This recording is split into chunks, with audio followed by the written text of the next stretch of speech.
So first of all, I'd like to thank the team from BCG and RAI who've worked over the last few weeks for this report. I'm going to try to do something which I have never done before, which is actually try to do the summary of the report in not 10 minutes, but actually 5 minutes.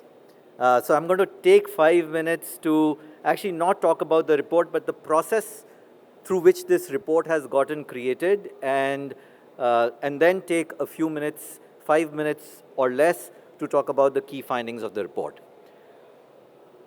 Kumar, I think we've been doing this collaboration for more than a decade, and this is the first time that we are in such a large space which is there.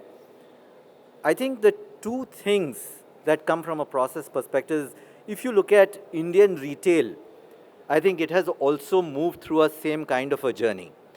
And if one looks at how Indian retail has evolved over the last 3 decades, over the last decade, I think that is also truly instructive, and would really like to call out the contribution of RAI and all the different members in terms of making this possible. As a part of doing this, what we have attempted to do is to really take a few insights in terms of what's happening in broader India, rather than only take an India view. The title of the report is Bharat and India, and I think the one thing which is very different today than what was there is, earlier always the discussion used to be, what is the potential of India? What is the potential of India? That is the question that we've all been trying to answer for the last many years. And I think this year, our first and most important insight really is, if you think about India, if you think about Bharat, there are many Indias, there are many Bharats, and we are finally at a stage where, if one looks from the size of the overall opportunity, it is enough and more to satisfy not only one, but many Indias. That's the first thing. And this is the one chart that I'd like you all to pay some attention to. I know there has been discussion in the recent past in terms of what's happening from a consumption perspective. I think many times people get worried, concerned about looking at short-term trends. So what you see on this page is actually, if you look at a year-to-year variation, there is a significant variation which you can see. Some of it is driven by COVID, some of it is driven by GST, some of it is driven by sentiment. But actually, if you take a 5-year rolling view, which is what I think we should look at it, it is secular growth has always been there and will continue to be there. And if you then look at what's happening from a retail perspective, actually retail also has a similar view, where if you take a longer view, you see this secular growth happening. Message number one. Message number two, many people think about India in terms of male, millennial, and metro. All of these are actually untrue.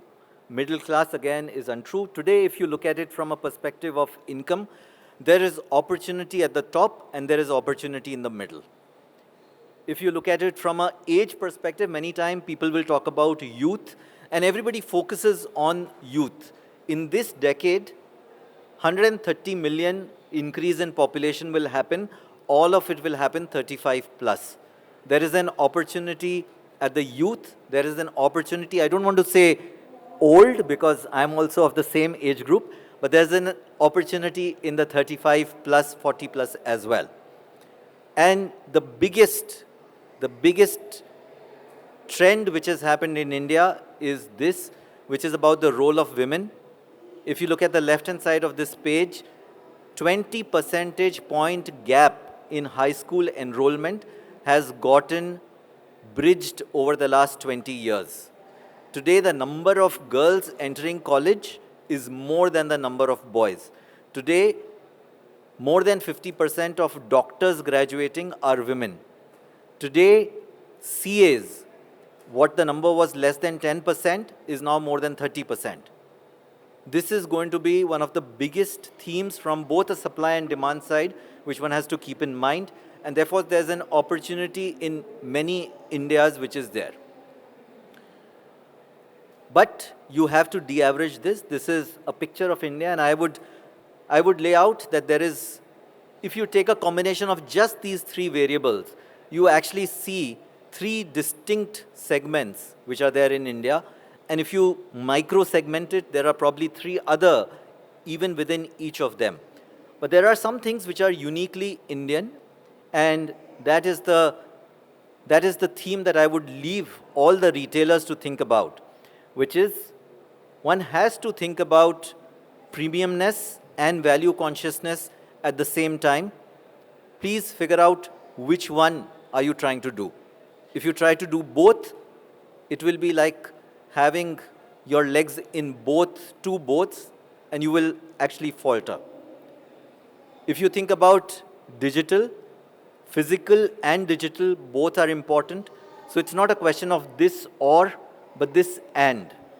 And then finally, if you look at it from a perspective of Indianness and globalization, you see increased exposure to global and globalization, but at the same time, pride in being Indian is also increasing. So if you are a retailer, and we actually in the report looked at several retailers, if you are a retailer, you have to choose which India you are playing on. Which India is your battlefield, is your playground, and then within that, choose which segments are you going to focus on and how you're going to actually deliver to that. The one final thing I would say, today, if you look at in India, there's probably one retailer who is a trillion-rupee revenue. If you look at the next decade, I would put a stake in the ground to say from 1, that number can be 10. So 10 trillion rupee revenue retailers in India in a decade. If you look at it from a perspective of 100 billion INR revenue, that number could be 100. So this is an opportunity which is there, but winning in this requires making some of these choices.